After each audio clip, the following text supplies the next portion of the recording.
everyone, so I am back doing another one of the prompts for Neopagan November. We are going to be tackling water today.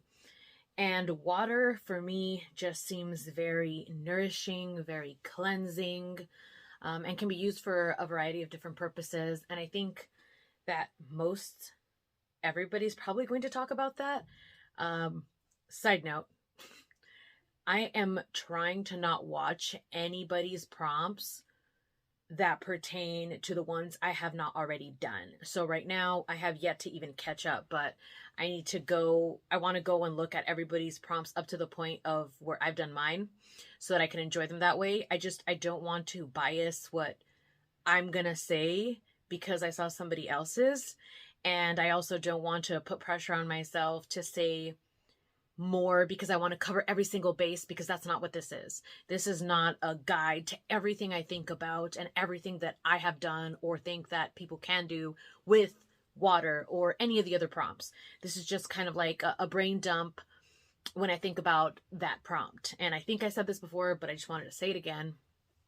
Anyways, back to water. So, like I said, water, right? So water, like from rivers, water, elemental water, as in like from nature, directly from the source, but then also water that you use to shower with and to take a bath with, can be used for cleansing purposes. And I know almost everybody talks about that. Then there's also spiritual waters like agua de Florida or Florida water, and other spiritual colognes or spiritual waters that are also used for cleansing or anointing purposes. So you know how you put, you can do spells with water, or like do petitions with water. So you write out your petition and then you place it under a glass of water.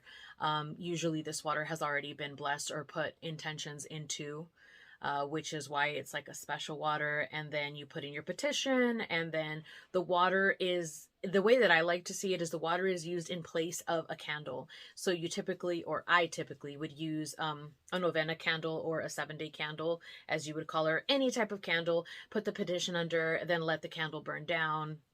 The most basic way to do that, I guess, is how I just explained it. I'm getting on my own nerves. I'm trying not to. Okay, but the way that I meant that it hasn't been explained before is that, but instead of doing one, using a formation. So you can do like a circle formation, a square formation, depending on how you feel about certain shapes and the power that those bring in terms of correspondences. So let's just say that you wanted to think about bringing something to completion. Maybe you'll use like a circle, and you would get glasses of water or any type of receptacle where you can put water in.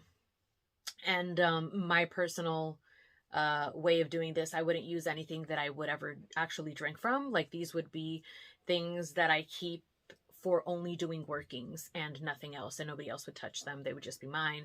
They would be placed in a circle, and you could use, let's just say 5 or 6, actually 5 to make the circle, and then like the main one in the middle. You could also do that with a candle, but you fill these up with water, and this water has typically already been blessed and charged. And then you put your petition under the middle one. And that's just kind of like a very loose explanation of a way that you could do a working when you don't want to use the element of fire, can't use the element of fire, or would rather work with water, or it's just like better for safety reasons, or maybe you can't get a hold of candles for some reason and you want to do this working. You could just have these different cups or vessels with water that's already been charged or blessed by you, the moon, or whatever, and then place your petition underneath the center one, and then have that be there. And I guess I could go into more details about how to do this, but I don't want this to be a tutorial. I just kind of wanted to share that that's a really cool way to use water. And I thought that that would be like a cool thing for somebody to use if they hadn't thought about it before. Because I don't know about everybody else, but I think that sometimes layering the way that you do a working gives it that much more oomph. And sometimes you don't need that, but sometimes maybe you think you do. So this is a way to do that without having to think too hard about it. So I hope that that was helpful. And that's kind of what I think about when I think about water.